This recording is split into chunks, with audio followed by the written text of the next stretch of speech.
MP and as well MCS. That is a bill that was tabled or that is being sponsored by the Nandi Senator Samson Cherargei. It has elicited reaction and uproar as far as the extension of the term limits is concerned. Senator Karunga Dhangwa, the Kiambu Senator, was also right here in studio yesterday, opined that instead of increasing it from 5 years to 7 years, then there is need for it to come down actually to 4 years or even 3 years. And various Kenyans are actually divided on these.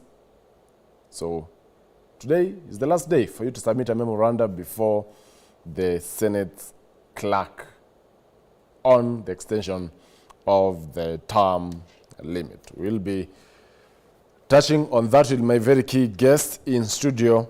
That is Professor Fred Ogola, economic and governance expert.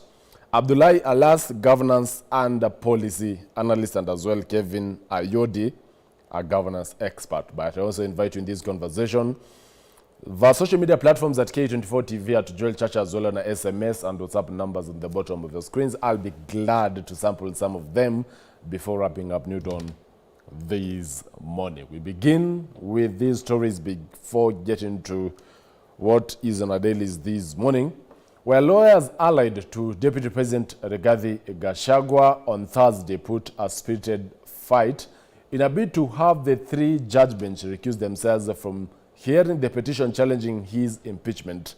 One after the other, the Rigathi's legal team raised issues to disqualify members of the bench. According to Gachagua, Justice Mrima cannot preside over the case owing to his close relations with Speaker of the Senate Amason Kingi. At the same time, the court failed to extend conservatory orders and will make a ruling on Friday afternoon, that is today, on both issues. Conservatory orders are constitutional orders. They are aimed at protecting the substratum of the case. It cannot be weaponized against this side. Third, the diary case. What should concern this court is the pertinent fact and the act that recusal happened, and what the Supreme Court said about that recusal. That's all what this court is supposed to consider. My good friend, my senior, Mr. Nyamodi, urged the court to ignore certain electronic material that was presented for the lack of a certificate as required by Section 106. I'll urge the court to take cognizance, number one, of the short timelines, the reflex within which advocates were required to make the returns. In any case, we will endeavor to file the certificate. There were conservatory orders granted by your brother, Mr. Justice Chacha Mwita, on the 18th of October. But they expire today at midnight. My lords, the purpose of the conservatory orders were to preserve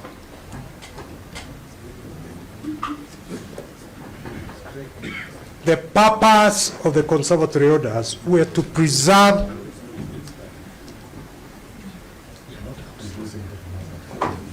May I continue, my lord?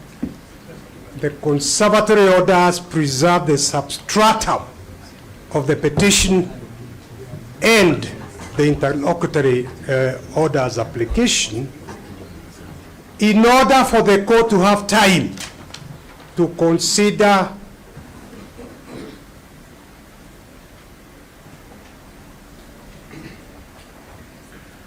Yes, please. My lord, We are listening. I was waiting for my lord Murima, not Mulema, to preserve the substratum, to accord the court time to hear submissions on the weighty issues of law of the Constitution. So my plea is that you extend those orders because they were to expire tonight. The court will remember that we also filed an application and a certificate of urgency on the question of conservatory orders. If at all it is now their changed position that the issue as to whether they can be extended or not should be brought before the bench, we are willing, ready, and able to argue it right now. These are orders that have been granted. They were in force. There is nothing to argue.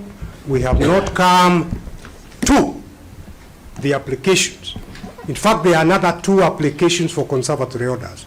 And I assume that the application by the Attorney General, the Senate, and by the National Assembly for the discharge of the conservatory orders will be heard together with these other 2 applications. No. I am addressing the court, not the bar.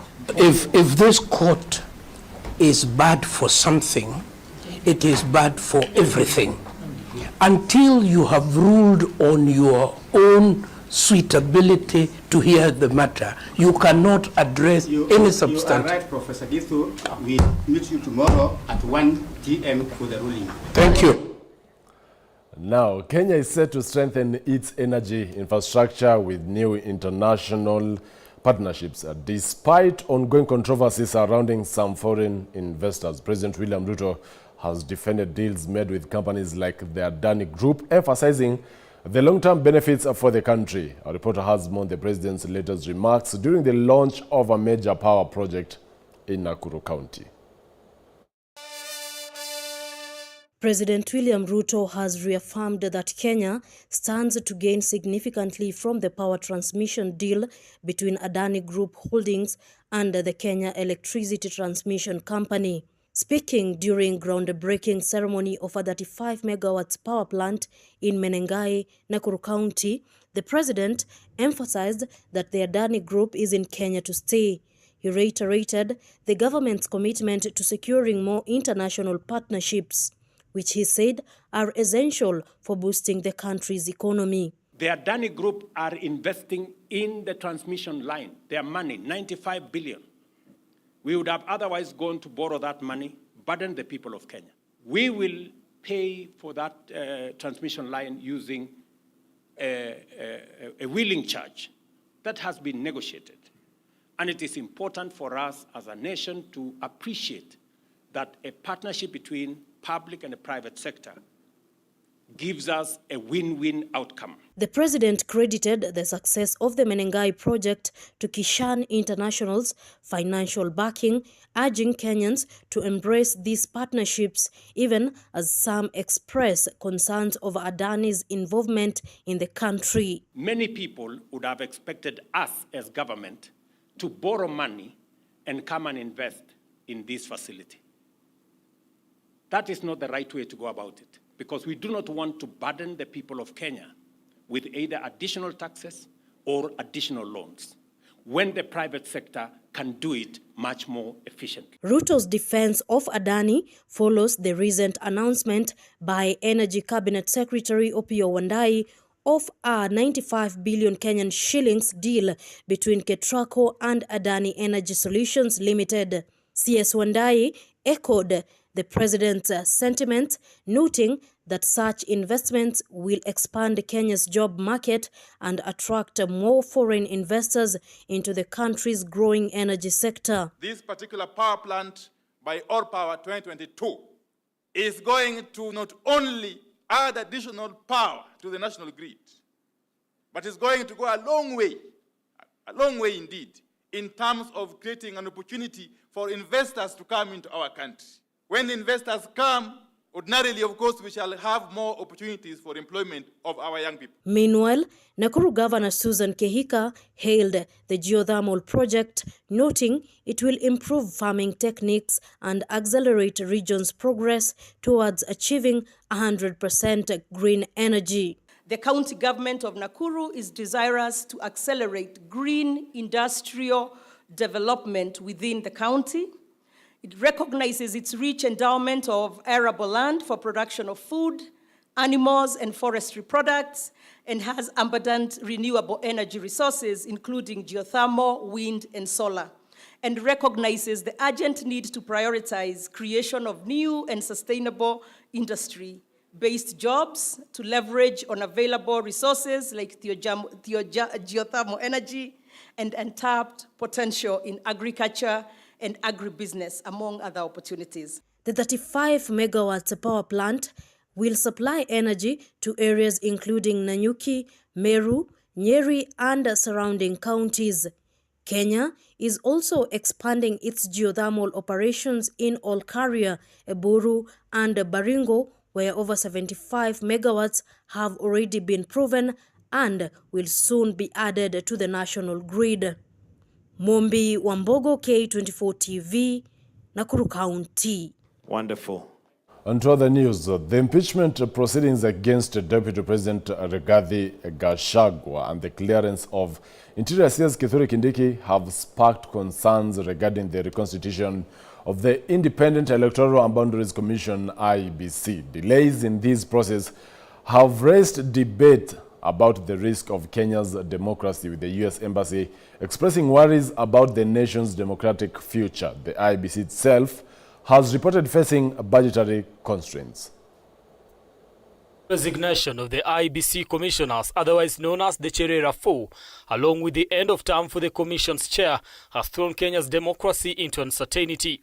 Years after the 2022 elections, the reconstitution of the commission supposed to oversee by-elections remains in limbo. Its future is now playing out both in the corridors of justice and the political arena. It is a commission whose mandate is to ensure free and fair election, clear candidates seeking elective positions, and ensure each and every region has a representative that will be chosen through the democratic process of elections. However, as it stands, the Electoral Commission seems to exist by name, as its mandates have been held captive. The impeachment of DP Gachagua brought the nation to a rude awakening that its future could now be hanging by a thread.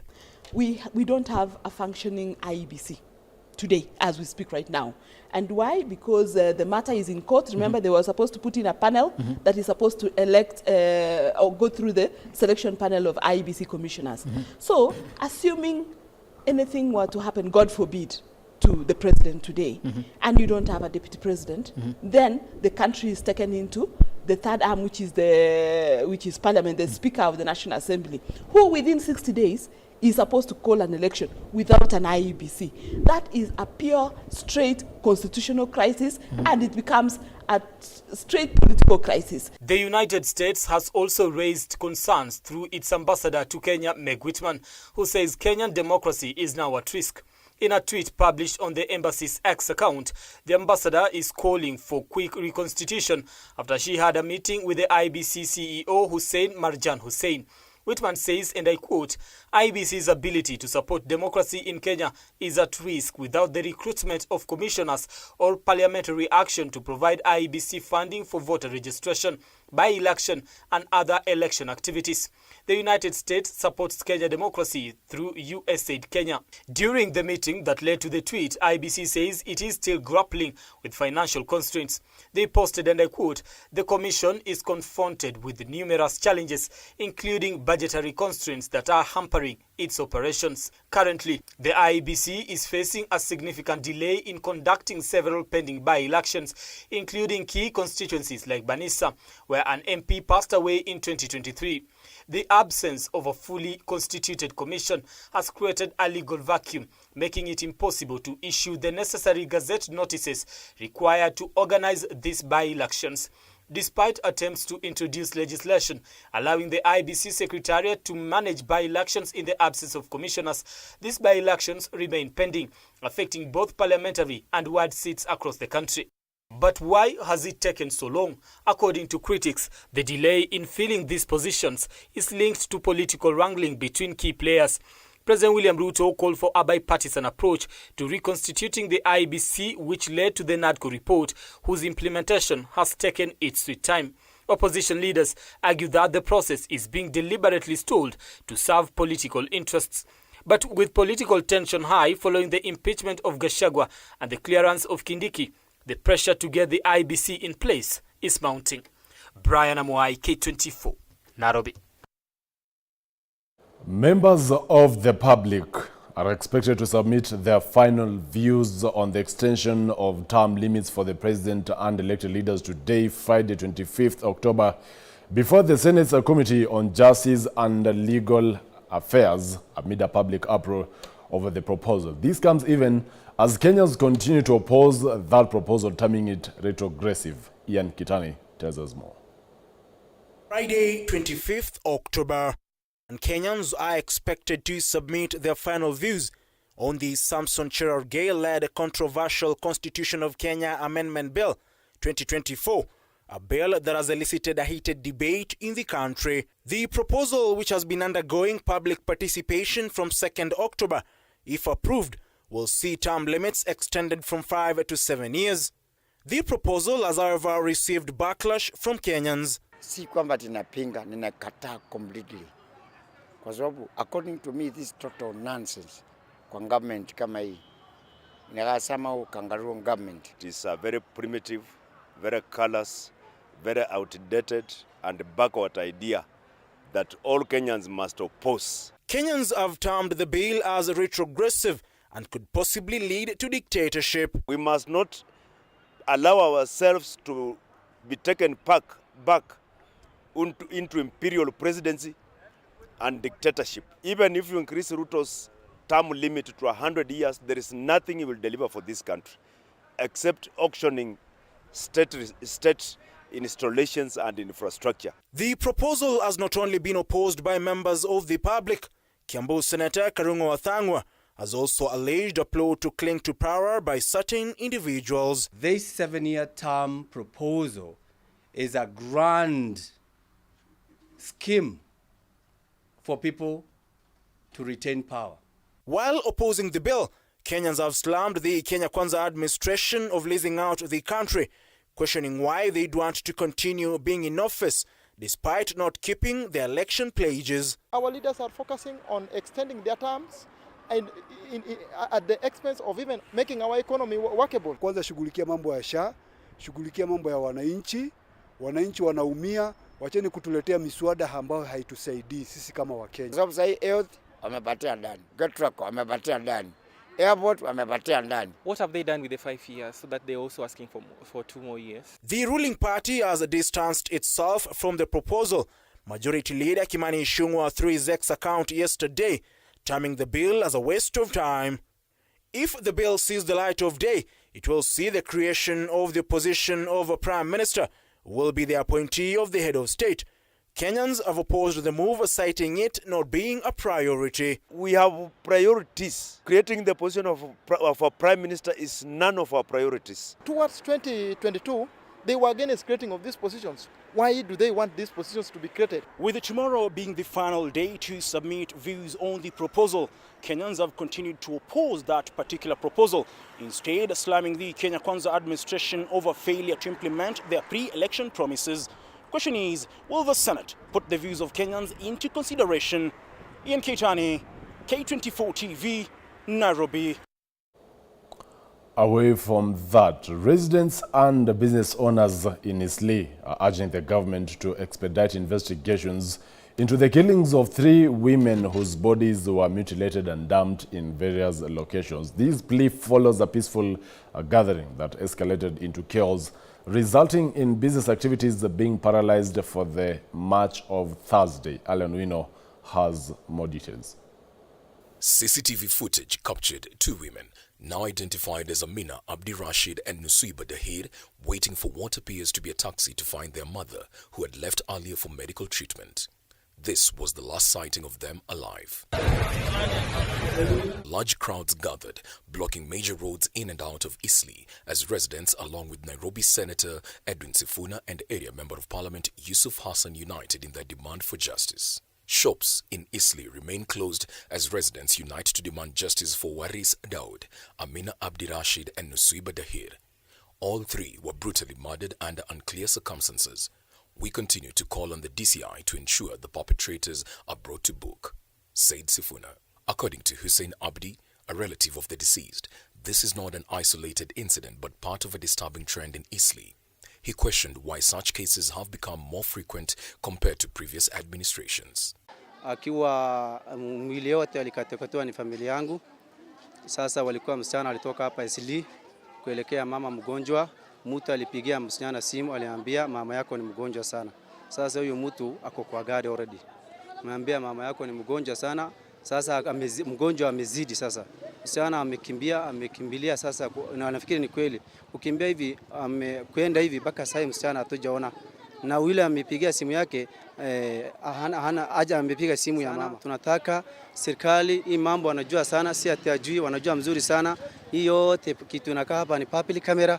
Lazima hawa watu wafuatwe. Wale wana shida sasa ilikuwa mengi sana. Watu leo hajafungua biashara yao, watu hawezi lala. Although the Isley community was in mourning, a section of residents took advantage of the situation and started looting businesses, with operations being paralyzed for the better part of the afternoon. Watu walikuwa wamegoma kufungua maduka sababu ya kuomboleza kifo cha huyo mama aliyewa na watoto wake. Lakini hao vijana sijui kama wamelipa kuja kufanya fujo na hakuna polisi anaonekana mmoja. Hata sisi wananchi tumeshangaa polisi wa Pangani wanafanya kazi gani? According to police reports, the bodies of the 3 women were discovered in 3 different locations on Tuesday. The mother's remains were found in Machakos, while one body was located in Bahati and the other in Parklands, Nairobi. Severed hands believed to have been dismembered from one of the victims were later found in South Sea. The DCI has since taken over the investigation. Alan Wino for K24. Well, at this juncture, we take a short commercial break. When we come back, we'll be focusing on the events of the week, reviewing them with my guest in studio. That is a Professor Fred Ogola, economic and governance expert, Abdullahi Alas, governance and policy analyst, and as well Kevin Ayodi, a governance expert. But I also invite you in this conversation of our social media platforms at K24 TV, at Joel Church, as well on SMS and WhatsApp numbers on the bottom of your screens. We'll be right back with the newspaper review. Stay tuned.